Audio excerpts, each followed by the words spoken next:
जिस तरीके से पूरे देश में विरोध देखने को मिल रहा है, उसको लेकर के हमारे साथ में राष्ट्रीय अध्यक्ष बीरू सिंह हैं, करणी सेना के राष्ट्रीय अध्यक्ष हमारे साथ में मौजूद हैं। हम उनसे बात करेंगे क्या कुछ इनका कहना है यूजीसी को लेकर के। पदयात्रा भी कल निकालने वाले थे ये लोग, यहां से लेकर के, अयोध्या से लेकर के दिल्ली तक का, लेकिन क्या कुछ मामला जो है वो सामने देखने को मिल रहा है। और हम बात करेंगे क्या कानून में क्या क्या प्रावधान है और उसको लेकर के आपकी करणी सेना की तरफ से क्या कुछ कार्रवाई करेगी आप लोग।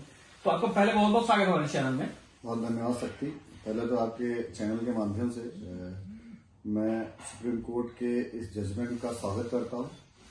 सुप्रीम कोर्ट के जजमेंट का स्वागत करते हैं, इसलिए करते हैं क्योंकि सुप्रीम कोर्ट को ये लगा कि ये कानून देश की अस्मिता को तोड़ने के लिए, देश में मानवता को विखंडित करने के लिए, देश के इतिहास को विकृत करने के लिए, आपसी सामंजस्य को खत्म करने की एक बहुत बड़ी साजिश रची गई थी, जिसके खिलाफ सुप्रीम कोर्ट ने ये स्टे दिया है 19 मार्च तक के लिए स्टे दिया है। लेकिन बड़ा सवाल ये उठता है कि जो लोग तो लड़ रहे थे कि इसके प्राविधान में चेंजेस करने के लिए, अभी तो स्टे मिला है तो लोगों को ये लग रहा है कि ये प्राविधान चेंज हो गया है। ऐसा क्या कुछ कहना है उससे आपका?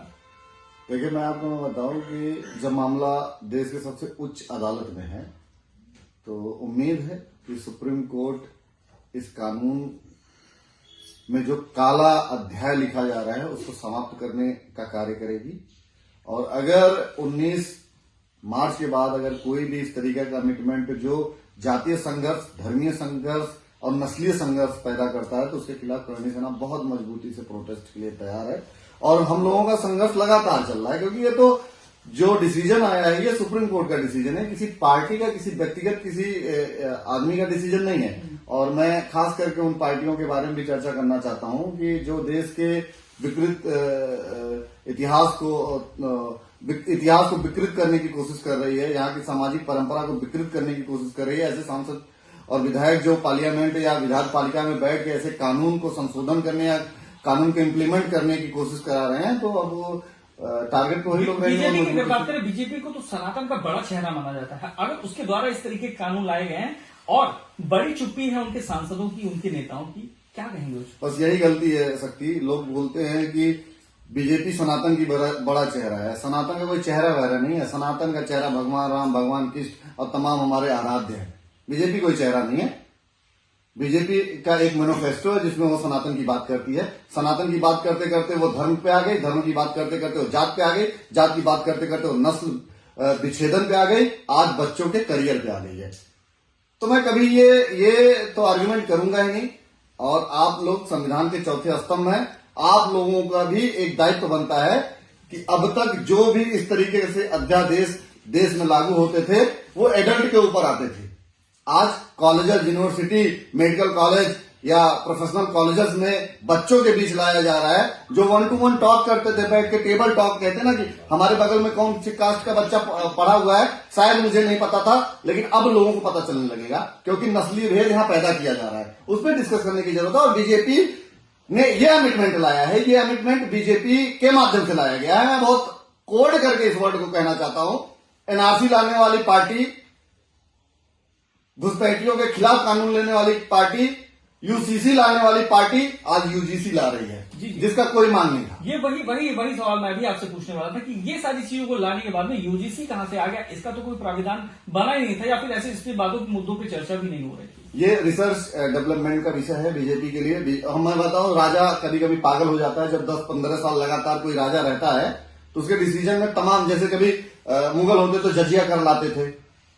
जजिया कर होता था, जो धर्म की पूजा करता था, हिंदुओं को अपने देवी देवताओं की पूजा करने के लिए कर देना पड़ता था। उसी तरीके से यूजीसी कर इन लोगों ने लाया है कि बच्चों को पढ़ने के लिए नस्लीय भेद अब जानना चाहिए। अब उनको ये बताना पड़ेगा कि आपके बाप में कौन सी जात के लोग हैं। 6742 जातियों में बटा यह देश, गंगा जमुनी तहजीब से बना यह देश, हमको कभी नहीं पता था। ये कानून आने के बाद मुझे पता चला कि हिंदुस्तान में 6742 जातियां हैं। उस पर हमें डिस्कस करने की जरूरत है। और भारतीय जनता पार्टी ने कानून लाके अपने ब्रॉड कैरियर को सीमित कर लिया। 2029 के बाद इनका करियर, हमको लगता है ये 40 पे आ जाएंगी। 240 थी ना, 400 से 240 पे आई, अब 40 पे आ जाएगी। और 40 से भी कम होने की कोशिश में है। इस तरीके का कानून लाया जाएगा, इनको निपटाने का काम करेंगे बहुत मजबूती से।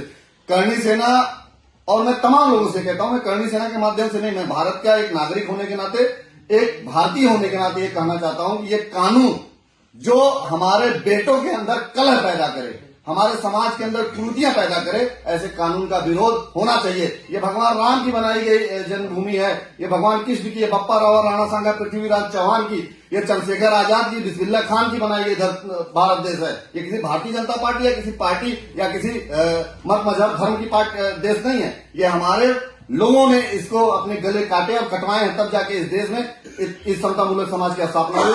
उस समतामूलक समाज को खत्म करने का कार्य कुछ राजनीतिक दल है और राजनीतिक दल के नियमों लोगों द्वारा किया जा रहा है। एक बड़ा सवाल ये भी है कि जिस तरीके से बीजेपी कोई कानून लेके आती थी एनआरसी और इन सबका विरोध लगातार दूसरी पार्टियां करती रहती थी, मगर इस कानून के समर्थन में लोग दिखाई पड़ रहे हैं, तो उसको लेकर के क्या कहेंगे आप? सबको अपनी राजनीतिक रोटी सेकना है।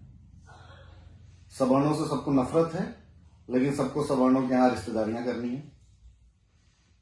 मैं चर्चा करूंगा, मैं अखिलेश यादव से कहना चाहता हूं, तुम आपके घर में कौन है? बोलते हो ना 50% आबादी के लोग, महिला और पुरुष 50% के हिस्सेदार हैं, तो आपके घर में भी सवर्ण है। समझने की कोशिश करिए। अखिलेश सिंह यादव लिखते थे, मुलायम सिंह यादव लिखते थे। मैं टू बी फ्रैंक, मैं कोड करूंगा इन लोगों को। मेरे माँ बाप ने किस धर्म और किस जाति मुझे पैदा किया ये मुझे नहीं पता है, लेकिन इन नेताओं ने बताया कि आप हिंदुस्तान की इस जाति और इस धर्म में पैदा हुए हो, और मैं इसका घोर विरोधी हूं। और जैसे कि जितना कानून आता था विपक्ष की पार्टियां विरोध करती थी, तो आज सामाजिक संगठन नहीं, देश का नागरिक विरोध कर रहा है। एक एक नागरिक इसलिए विरोध कर रहा है क्योंकि ये भारत देश इतिहास पे टिका हुआ देश है, किसी इंसान पे टिका हुआ देश नहीं है। मैं बहुत ऑनेस्टली कहूंगा, शक्ति इसको पढ़ने की जरूरत है। सतयुग से लेके त्रेता, द्वापर और कलयुग के चौथे चरण तक जितना भी इतिहास है हिंदुस्तान का, ये जात पे सिमटा हुआ देश नहीं है। हम अयोध्या में बैठे हैं, भगवान श्री रामचंद्र जी ने यहीं से निकल के सबरी का जूठा बेर खाया था, माता अहिल्या को उतारा था, रावण जैसे दुराचारी का अंत किया था, बाली का अंत किया था, जिसने अपने पुत्र भाई के पत्नी के साथ रिश्ते रखे थे। तो मैं अयोध्या में बैठ के बात को कोट कर रहा हूं कि देश को समझने की जरूरत है, नस्ली भेद, जातीय भेद की जरूरत नहीं है। वीरू सिंह है। हमने कभी किसी जात मत मजहब का विरोध नहीं किया। अपने जात पे सबको गुरूर होना चाहिए, अपने देवी देवताओं पे, अपने धर्म पे सबको होना चाहिए, लेकिन दूसरों से नफरत क्यों? नफरत करने वाला, अगर मैं दूसरे जातियों का नफरत कर रहा हूं तो मैं आपका हितैषी और अपनों का हितैषी कभी नहीं हो सकता। अच्छा, एक सवाल और भी उठता है कि अगर उसके कानून में प्राविधान में बदलाव नहीं किए गए तो करणी सेना की तरफ से आपका क्या? देश बड़े आंदोलन को देखेगी। मैं निवेदन कर रहा हूं, देश बड़े आंदोलन की, युवाओं के एक बड़े आंदोलन के लिए, और उस कौम को बनाने की कोशिश नहीं करे जिसके बाप दादाओं ने देश में गले काटे और कटवाए हैं स्वतंत्रता को लाने के लिए, देश को समतामूलक समाज की स्थापना को देने के लिए। 568 रजवाड़े, 1.25 लाख जमींदारी, 3.5 लाख तालुकेदारी हमने देश में चुटकी बजाते ही दी हुई है। तो उस देश को विकृत करने का कार्य ना करें, उस इतिहास को तोड़ने का काम ना करें, उस जातीय समीकरण को बिगाड़ने का काम ना करें, बच्चों को, करियर को डिमोटिफाई करने का काम ना करें। एवज में एक बड़े आंदोलन की तैयारी है। मैं निवेदन करूंगा आपके चैनल के माध्यम से देश के तमाम समझदार लोगों को कि अब बैठ के समझने की जरूरत है। ओबीसी, एससी, एसटी, सवर्ण, ये भारत देश में समतामूलक समाज रहा है, ये वर्ण संस्कार का देश रहा है। क्षत्रिय, ब्राह्मण, वैश्य, शूद्र और सब एक ही भाई हैं, एक ही शरीर के हिस्से हैं। बस नेताओं ने बांटा है, कुछ ऐसे धर्म प्रचारक लोगों ने बांटा कि कुछ इधर के धर्म प्रचारक, कुछ उधर के धर्म प्रचारक। इन लोगों ने जातीय समीकरण को बिगाड़ा है, उसको बनाने की जरूरत है। और बच्चों को तो भारत को महान बताने की जरूरत है, जाति और धर्म को महान बताने की जरूरत नहीं है। जब देश रहेगा तभी जात और धर्म रहेगा, देश नहीं रहेगा तो सब टोपी पहन कर अल्लाह अकबर कहेंगे। ये मैं बहुत मजबूती से कह रहा हूं आप लोगों से। जैसा कि इन्होंने बताया कि बीजेपी ने यूजीसी में अगर कानून के प्राविधानों में बदलाव नहीं किया तो देश एक बड़ा आंदोलन करणी सेना के द्वारा झेलेगा, और उस आंदोलन का जो भी निकल के आएगा सामने तस्वीरें, वो पूरा देश ही नहीं पूरी दुनिया जो है वो भी देखेगी। और बीजेपी को इसका करारा जवाब और ये 2027 के चुनाव में देखने को जरूर मिलेगी, क्योंकि कहीं ना कहीं जब कुछ प्राविधान निकलते हैं तो उसका बैड इम्पैक्ट जो है वो देखने को भी मिलता है। अब आगे देखना है क्या कुछ रहेगा अपडेट। अपडेट जानकारी के लिए हमारे साथ में जुड़े रहिए। न्यूज इंडिया के लिए मैं शक्ति ठाकुर।